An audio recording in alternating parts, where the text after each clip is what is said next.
Berbulan jugalah customer ni menahan diri dengan handphone yang berline, tapi akhirnya beli juga phone baru.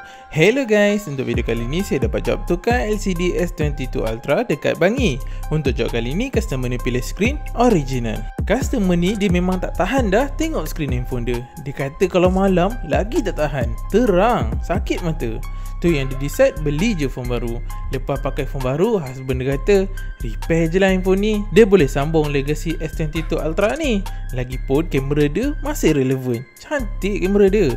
Tu yang dia start survey untuk tukar skrin dia. Dia pula jenis kaki survey habis-habis, daripada kedai kecil sampai service center. Tapi kalau tak kena tinggal lama, harga pula mahal. Tu yang pencarian dia terus terhenti bila jumpa kita. Kita bagi dia harga murah-murah, 30 minit dah boleh siap. Tak perlu nak tinggal handphone lama-lama. Dia pun boleh tengok macam mana cara kerja kita betulkan handphone dia. So korang pun kalau ada yang nak repair handphone rosak secara face to face, nak datang kedai boleh, nak datang tempat korang pun boleh. Korang PM je kita set appointment.